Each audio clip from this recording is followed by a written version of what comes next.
विद्यार्थी मित्रांनो, आज आपण टॅलीमधील कंपनी क्रिएशनचा पुढील भाग पाहणार आहोत. मागच्या तासिकेमध्ये आपण टॅली अकाउंटिंगमध्ये कंपनी क्रिएशन करत असताना त्यात काही महत्त्वाची माहिती कशा पद्धतीने भरावायची आहे हे आपण पाहतो. त्यामधीलच नेक्स्ट मुद्दा जो आहे तो टॅली व्हॅल्यूड पासवर्ड यावर आपण चर्चा करतो. आपल्याला आपल्या कंपनीचा अकाउंटिंगचा डाटा हा सुरक्षित ठेवण्यासाठी निश्चितच टॅली अकाउंटने आपल्याला दिलेली ही एक अत्यंत चांगली सुविधा आहे. यामध्ये आपल्या कंपनीचा डाटा लेखे हा हार्ड डिस्कवर स्टोअर होताना काही कोड लँग्वेज मध्ये बदलला जातो व आपण कंपनी सिलेक्ट करण्यासाठी काही पासवर्ड ठेवू शकतो. आपण सेट केलेला योग्य पासवर्ड दिल्याशिवाय निश्चितच संबंधित कंपनी सिलेक्ट किंवा ओपन होऊ शकणार नाही. मग आपल्याला कंपनीला टॅली व्हॅल्यूड पासवर्ड सेट केल्यानंतर कंपनी सिलेक्शनच्या वेळी अनेक कंपनीच्या लिस्टमध्ये आपल्या कंपनीच्या नावाचेही काही कोड लँग्वेजमध्ये रूपांतर होऊन आपल्याला ते दिसते. मात्र आपण ही कोड लँग्वेजमधील नाव सिलेक्ट केल्यास व योग्य तो पासवर्ड दिल्यास निश्चितच आपली कंपनी सिलेक्ट होते. या सुविधेमुळे कोणताही त्रयस्थ व्यक्ती त्याच्याकडून आपली कंपनी सिलेक्ट केली जाऊन त्यामध्ये अयोग्य पद्धतीने माहिती भरण्यापासून निश्चितच आपली कंपनी सुरक्षित राहते. त्यानंतर विद्यार्थी मित्रांनो, यूज सिक्युरिटी कंट्रोल हा एक महत्त्वाचा मुद्दा त्यामध्ये आहे. जर आपल्याला आपल्या कंपनीची टॅलीमध्ये भरलेली अकाउंटिंगची काही विशिष्ट लेवलची माहिती निश्चितच इतर व्यक्तीपासून आपल्याला सुरक्षित ठेवायची असेल तर हा एक आणखी ऑप्शन आपल्याला टॅली अकाउंटिंगने उपलब्ध करून दिलेला आहे. सर्वसाधारणपणे मोठ्या कंपनीमध्ये अशा प्रकारच्या माहितीच्या सुरक्षिततेची निश्चितच अत्यंत अशी गरज असते. कारण अकाउंटिंग डिपार्टमेंट हे वेगळं डिपार्टमेंट म्हणून काम करत असते. मग यामध्ये काम करणारी माणसे ही एक नव्हे अनेक संख्येनं मोठ्या प्रमाणात असते. समजा कंपनीच्या मॅनेजमेंटला असे वाटले की ऑपरेटर लेवलच्या माणसापासून एखादी माहिती सुरक्षित ठेवायची आहे तर त्यावेळी कंपनीच्या मॅनेजमेंटला या ऑप्शनसाठी यस असे उत्तर देऊन सिक्युरिटी कंट्रोल मीन्स पासवर्ड तो देता येईल. छोट्या व्यवसायामध्ये जिथे मालक किंवा मालकाच्या घरातील माणसापैकी कोणी टॅली अकाउंटिंगद्वारे जर व्यवसायाचे आपल्या अकाउंटिंग करत असेल तर तो निश्चितच सिक्युरिटी कंट्रोल या ठिकाणी नो असे टाईप केले तरी चालू शकतो. जर आपण या ठिकाणी यस हा पर्याय घेतला तर यूज सिक्युरिटी कंट्रोल ऑप्शन खाली आणखी काही पर्याय दिसतात. यामध्ये नेम ऑफ ॲडमिनिस्ट्रेटर या ठिकाणी अकाउंट्स इनचार्जने किंवा कंपनीच्या मालकाने निश्चितच आपलं स्वतःचं नाव द्यावे. पण पासवर्ड या ऑप्शनमध्ये हा पासवर्ड टाईप करावा. हा पासवर्ड टाईप होताना दिसत नाही. रिसेट या ऑप्शन समोरच हा पासवर्ड पुन्हा टाईप करावा. मग याच्या पुढील लाईनवर यूज टॅली ऑडिट फ्युचर या ऑप्शन समोर शक्यतो नो द्यावे. ही टॅलीची एक ॲडव्हान्स्ड फॅसिलिटी आहे. यामध्ये टॅलीद्वारे अकाउंटिंग मेंटेन करताना एखाद्या व्हाउचरमध्ये, लेजर पोस्टिंगमध्ये, इन्व्हेंटरी रेकॉर्डमध्ये काही महत्त्वाचे बदल कोणी केले असल्यास त्या संबंधीच्या डिटेल्स आपल्याला पाहावयास मिळतात. पण याच्या खाली बेस करन्सी इन्फॉर्मेशन या हेडिंग खाली आपल्याला आपण घेतलेल्या करन्सी सिम्बॉल प्रमाणे त्याच्याशी संबंधित अशी वेगवेगळी माहिती दिसते. मग येथील माहिती आपणास बदलता येत नाही. यातील वेगवेगळ्या ऑप्शनची माहिती आता निश्चितच आपण थोडक्यात घेऊ. मी या ठिकाणी सुरुवातीला बेस करन्सी सिम्बॉल मग या ठिकाणी आपण करन्सी सिम्बॉल आपल्याला दिसून येतो, तो म्हणजे उदाहरणार्थ रुपीज. डॉलरमध्ये असल्यास त्याचा सिम्बॉल त्या ठिकाणी दिसेल, पण आपण इंडियनमध्ये लेखांकन करत असताना भारतामध्ये आपण रुपीज RS चा वापर करतो. त्यानंतर फॉर्मॅट नेम. मग करन्सीचं फॉर्मॅट नेम निश्चितच या ठिकाणी दिसून येतं, ते म्हणजे इंडियन रुपीज. त्यानंतरचा मुद्दा येतो number of decimal places. Number of decimal places, अमाऊंटच्या आकड्यामध्ये आपल्याला जेवढ्या डेसिमल प्लेसेस हव्या असतील त्याचा आकडा आपल्याला या ठिकाणी दिसतो. शक्यतो 2 डेसिमल्स मध्ये आपण नेहमी याचा वापर करतो. त्यानंतर is symbol suffix to amount. जर आपल्याला प्रत्येक अमाऊंटच्या पुढे करन्सी सिम्बॉल द्यावायचा असेल, आपल्याला पाहिजे असेल, उदाहरणार्थ 5000 आणि त्यानंतर आपला रुपीज हे पाहायचं असेल, तर या ठिकाणी येस द्यावे. शक्यतो आपण प्रत्येक अमाऊंटच्या आकड्यापुढे करन्सी सिम्बॉल घेत नाही, त्यामुळे या ठिकाणी नो असेच ठेवावे. त्यानंतर सिम्बॉल फॉर डेसिमल पोर्शन. या ठिकाणी आपण सिम्बॉल फॉर डेसिमल पोर्शन, या ठिकाणी आपण पैसे असा शब्द दिसतो, PAIS. कारण एखाद्या रकमेतील दशांश चिन्हाच्या पुढील भागाला आपण पैसे असे समजतो. अकाउंटिंग मध्ये 100 लिहिल्यानंतर त्याच्या पुढे पॉईंट देऊन जर 2 शून्य असे लिहिले तर ते 100 आणि त्याचं मिनिंग हे पैशामध्ये मोजलं जातं. त्या 2 शून्याचं सेपरेट पॉईंट देऊन दिलेलं आहे. नेक्स्ट, त्याच्यानंतर शो अमाऊंट इन मिलियन्स. जर आपल्याला आपल्या कंपनीच्या अकाउंटमध्ये आपल्याला प्रत्येक अमाऊंटचा आकडा हा भारतीय पद्धतीप्रमाणे दशलक्षामध्ये म्हणजेच 1,00,000 दिसण्याऐवजी अमेरिकन पद्धतीप्रमाणे 1 मिलियन अशा स्वरूपात दिसायचा असेल तर या ठिकाणी आपण निश्चितच यस हे निवडावे. परंतु सर्वसाधारणपणे आपण भारतीय हा ऑप्शन घेत नाही, त्यामुळे या ठिकाणी डिफॉल्ट नो असे दिसते. त्यानंतरचा मुद्दा येतो म्हणजे put space between amount and symbol. Put space between amounts and symbols या ऑप्शनद्वारे अमाऊंटचा आकडा व करन्सीचा सिम्बॉल यामध्ये स्पेस ठेवायचा की नाही हे ठरवत आहे. मग येथे बाय डिफॉल्ट येणारा यस हा पर्याय तसाच ठेवा. आणि त्यानंतरचा मुद्दा येतो ते म्हणजे decimal places for printing amount in words. याने 9 मध्ये आपल्याला एखाद्या इनव्हॉइस मध्ये शब्दाच्या स्वरूपात अमाऊंट मिळू शकते. शब्दांच्या स्वरूपात अमाऊंट म्हणजे डेसिमल पॉइंट नंतरचे किती डिजिट्स पैशामध्ये कन्वर्ट करायचे हे आपल्याला या ऑप्शनद्वारे ठरवता येते. ही टॅलीमध्ये एक अत्यंत चांगली अशी सुविधा आहे. मग अशा पद्धतीने आपण या टॅलीमध्ये न्यू कंपनी क्रिएट करत असताना वेगवेगळ्या पद्धतीने अनेक कंपन्या तयार करायच्या असतील, परंतु आपण आपल्या नावाची प्रॅक्टिकल करत असताना आपण आपल्या नावाची स्वतः आपण एक कंपनी तयार करतो. आणि ही कंपनी क्रिएट केल्यानंतर निश्चितच आपण पुढील प्रोसेस, पुढील अकाउंटिंग हे आपण या टॅली अकाउंटिंगमध्ये शिकतो. आणि तशाच पद्धतीने आपल्याला या टॅली अकाउंटिंगमध्ये आपल्याला हे नॉलेज घ्यावयाचं आहे.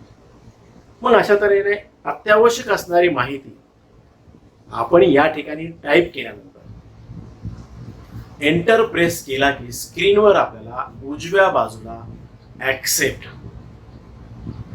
आणि ब्रॅकेटमध्ये Y and yes or no असा एक मेसेज येतो. मग या ठिकाणी आपल्याला वाय प्रेस केला तर ती इन्फॉर्मेशन सेव्ह होते आणि एन प्रेस केला तर त्याच वेळी पुन्हा एकदा ती इन्फॉर्मेशन चेंज करण्यासाठी टॅली आपल्याला संधी देते. ज्यावेळेस आपण टॅली कंपनी क्रिएशन करत असताना जी काही माहिती पूर्ण भरलेली आहे, जर ती माहिती अचूक आपल्या म्हणण्यानुसार जर ती अचूक भरलेली माहिती असेल तर निश्चितच आपण यस प्रेस करावं. आणि जर काय आपल्याला बदल करावायचा असेल, डबल त्या स्क्रीनमध्ये चेकअप करायचं असेल तर निश्चितच टॅलीने आपल्याला ही एक संधी उपलब्ध करून दिलेली आहे. अशा वेळेस आपण त्या एंटर प्रेस केल्यानंतर स्क्रीनच्या उजव्या बाजूला येणारा ॲक्सेप्ट 1 Y और N या दोन ऑप्शनपैकी N हा ऑप्शन निवडल्यानंतर प्रेस केल्यानंतर त्याच वेळी पुन्हा एकदा आपली कंपनी क्रिएशनचा जो फॉर्मॅट आहे तो इन्फॉर्मेशन चेंज करण्यासाठी आपल्याला निश्चितच या टॅली 9ने आपल्याला एक संधी दिलेली आहे. मग सर्वसाधारणपणे मोठ्या प्रमाणामध्ये जवळजवळ सर्वच ठिकाणी टॅली अकाउंटिंगमध्ये हीच प्रोसिजर वापरली जाते. कोणतीही इन्फॉर्मेशन टाईप केल्यावर एंटर प्रेस केल्यानंतर ऍक्सेप्ट यस और नो असा मेसेज दरवेळेस आपल्याला टॅली देतो. निश्चितच यानंतर नुकतीच तयार केलेली कंपनी आपण निश्चितच आपोआपच सिलेक्ट होतो. जर कंपनी क्रिएशनच्या वेळी आपण सिक्युरिटी कंट्रोल दिला असेल तर कंपनी सिलेक्ट होताना आपल्याला पासवर्ड विचारला जातो. या ठिकाणी आपण कंपनी क्रिएशनच्या वेळी दिलेले युजर ॲडमिनिस्ट्रेटरचे नाव व पासवर्ड आपल्याला या ठिकाणी द्यावा लागतो. जर आपण युजर नेम व पासवर्ड हा योग्य असा सिलेक्ट केल्यास निश्चितच आपल्याला आपल्या कंपनीबद्दल न्यू कंपनी क्रिएशन हा स्क्रीन आपल्याला असा मेनू आपल्याला ओपन झालेला दिसतो. टॅली 9 मध्ये एकापेक्षा जास्त युजरची नावे व त्यांची वेगवेगळे पासवर्ड्स तयार करता येतात. हा भाग आपण निश्चितच ऍडव्हान्स फीचर हा नवीन टॅलीमधील भाग पाहत असताना आपण यावर सविस्तर चर्चा करू. मग एखादी कंपनी सिलेक्ट झाल्यानंतर स्क्रीनवर गेट वे ऑफ टॅली असा आपल्यासमोर मेनू दिसतो. मग या मेनू मधील वेगवेगळ्या कमांड्सचा वापर करून आपण आपल्या कंपनीचे अकाउंटिंग या टॅली अकाउंटिंग मध्ये निश्चितच करू शकतो. त्यानंतर आज आपण न्यू कंपनी क्रिएशन या बाबतीत एकंदरीत या 2 लेक्चरद्वारे कंपनी क्रिएशन कशा पद्धतीने केली जाते आणि कंपनी क्रिएट केल्यानंतरची जी पुढची प्रोसेस आहे, कंपनी क्रिएट केल्यानंतर परत आपण आपली कंपनी सिलेक्ट केल्यानंतर निश्चितच आपल्या स्क्रीन समोर आपल्याला गेटवे ऑफ टॅली असा मेनू येतो. मग या गेटवे ऑफ टॅलीच्या नंतर टॅलीमध्ये निश्चितच कशा प्रकारे आपण अकाउंटिंगची प्रोसेस आपण करतो ते निश्चितच आपण पुढील तासिकेमध्ये पाहणार. या टॅलीच्या बाबतीमध्ये जोपर्यंत आपण आपल्या कॉम्प्युटरमध्ये प्रॅक्टिकल नॉलेज घेत नाही तोपर्यंत थिअरॉटिकल भाग शिकवलेला निश्चितच आपल्या लक्षात राहणार नाही. येणाऱ्या काही कालावधीमध्ये ज्यावेळेस प्रत्यक्ष महाविद्यालय सुरू होईल त्यावेळेस एक 4-4, 5-5 मुलांचा संच हो. आपण निश्चितच प्रत्येक कॉम्प्युटर आपल्याला आपल्या प्रत्येक नावाची एखादी नवीन कंपनी टॅली अकाउंटिंग मध्ये कशा पद्धतीने कंपनी क्रिएट केली जाते ते आपण दरवर्षी याही वर्षी आपण ती तयार करून घेऊ, जेणेकरून न्यू कंपनी क्रिएशन आपल्या स्वतःच्या नावाने केल्यानंतर बाकी इतर सर्व माहिती accounting process, basic of financial accounting आपण मागच्या फर्स्ट सेमिस्टरमध्ये अकाउंटिंगचं पूर्ण बेसिक नॉलेज आपण घेतलेलं आहे. तेच अकाउंटिंगचे रूल्स रेग्युलेशन्स या टॅली अकाउंटिंगमध्ये वापरली जातात. पर्सनल अकाउंट असेल, रिअल अकाउंट असेल, नॉमिनल अकाउंट असेल, या तिन्ही रूलच्या व्यतिरिक्त कंपनीमध्ये या टॅली अकाउंटिंगमध्ये आपण सर्व लेखे लिहिणार. एवढंच नव्हे, टॅलीमध्ये अत्यंत अशा मोठ्या प्रमाणात टॅली सॉफ्टवेअर आपल्याला सुविधा उपलब्ध करून दिलेल्या आहे. त्याचाही आपण या ठिकाणी वापर करणार आहोत. जी अकाउंटिंगची नियम आपण यापूर्वी फर्स्ट सेमिस्टरमध्ये पाहिजे, जनरल एंट्र्या करत असताना सुद्धा तीच नियम, त्याची खतावणी करत असतानाचे नियम, ट्रायल बॅलन्स, त्यासोबतच प्रॉफिट अँड लॉस अकाउंट असेल, बॅलन्स शीट असेल, इत्यादी सर्व माहिती ही आपल्या नेहमीच्या नियमित अकाउंटिंग सारखीच, परंतु ती संगणकीकृत अकाउंटच्या माध्यमातून ती आपल्याला कॉम्प्युटरवर टॅली अकाउंटिंग मध्ये करावायची आहे. यालाच आपण टॅली अकाउंटिंग असं म्हणतो किंवा संगणकीकृत अकाउंटिंग असं. प्रत्येक व्यवहाराची ज्याप्रमाणे आपण फायनान्शियल अकाउंटिंग एखाद्या दुकानदाराची आपल्याकडे घडलेल्या व्यवहारांच्या ज्याप्रमाणे आपण जनरल एंट्रीज करत होतो, त्याचप्रमाणे टॅली अकाउंटिंग मध्ये सुद्धा आपल्याला जनरल एंट्रीज करता येतात. निश्चितच टॅली अकाउंटिंग ही खूप सोपं आहे, त्यामुळे प्रत्येकानं ते आत्मीयतेने शिकावं, जेणेकरून या टॅली अकाउंटिंगच्या शिक्षणामुळे निश्चितच आपल्याला भविष्यात रोजगाराची संधी तर मिळतेच मिळते, परंतु आपल्याला जर पुढे भविष्यामध्ये आपला व्यवसाय करावायचा असेल तर आपल्याला निश्चितच हार्ड कॉपीमध्ये, जसं आपण मोठमोठ्या वह्या असतील, पुस्तकं असतील, ते पुस्तके मीच खतावणी करण्यासाठी, लेखे लिहिण्यासाठी आपण त्या बुक्सचा वापर, त्या लेखांचा वापर, ती आपल्याला निश्चितच या टॅली अकाउंटिंगमुळे आपल्याला त्याची साठवणूक करण्याची गरज नाही किंवा लिहिण्याची सुद्धा गरज नाही. आज या कॉम्प्युटरायझरच्या युगामध्ये आपण निश्चितच प्रत्येक व्यवहार हा कॉम्प्युटरवर नोंदवल्यानंतर तो प्रत्यक्ष लिहिण्याची गरज नाही. एवढंच नव्हे, आज आपल्या कंपनीच्या ब्रँचेस या मोठ्या प्रमाणात अनेक ठिकाणी असतात. मग त्या ब्रँचेसमधली माहिती, त्या ठिकाणचं अकाउंटिंग आपण निश्चितच मेलद्वारे सुद्धा अकाउंटिंगमधील व्यवहार किंवा आपली अकाउंटिंगची प्रोसेस निश्चितच आपण आपल्या कंपनीच्या प्रमुखाला, मालकाला आपण हे पाठवू शकतो. मेलची सुविधा असेल, इम्पोर्ट एक्सपोर्ट डाटा आहे, अकाउंटिंगचे रिपोर्ट्स आपल्याला पाहिजे तितक्या वेळेस प्रिंट करता येतात आणि खतावणी करत असताना आपल्याला त्या खतावणीच्या झेरॉक्स काढण्यासाठी किती मोठ्या प्रमाणात त्रास होऊ शकतो.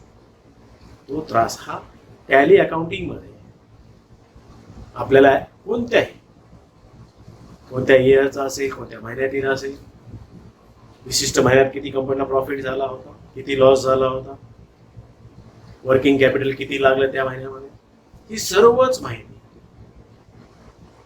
ही आपल्याला निश्चितच या टॅली अकाउंटिंग मध्ये पर डे अकाउंटिंग असेल, मंथली असेल, 3 महिन्याचा असेल, 6 मंथली असेल, आपल्या रिपोर्टच्या स्वरूपात निश्चितच त्याचं प्रिंटिंग करता येतं. मग प्रत्येक डाटा निश्चितच टॅली अकाउंटिंग मध्ये आपण प्रत्येक डाटा जो तयार केला आहे त्याचे आपल्याला प्रिंट आउट घेता येते. सॉफ्ट कॉपी मध्ये सुद्धा आपल्याला ती इतरत्र पाठवता येते. पण निश्चितच विद्यार्थी मित्रांनो, येणाऱ्या तासिकेमध्ये गेटवे ऑफ टॅली या मुद्द्यापासून आपण घेणार आहोत. एकदम सुरुवातीपासून न्यू कंपनी क्रिएशन आपण सुरुवात केलेली आहे. त्यापूर्वीचा भाग इंट्रोडक्शन ऑफ अकाउंटिंग या बाबतीमध्ये होता. तीच रूल्स आणि रेग्युलेशन्स या ठिकाणी वापरतो आपण.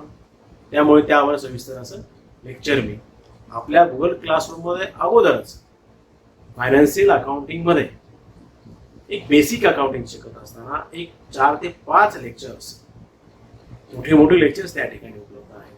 निश्चितच ती लेक्चर्स माझ्या यूट्यूब चॅनलवर आहेत, ती ऐकावी, जेणेकरून अकाउंटिंगचं पूर्ण बेसिक नॉलेज आपल्याला मिळून जाईल. निश्चितच आज आपण या ठिकाणी थांबू. उद्याच्या तासिकेमध्ये गेटवे ऑफ टॅली आणि त्याच्या पुढची प्रोसेस पाहू. धन्यवाद.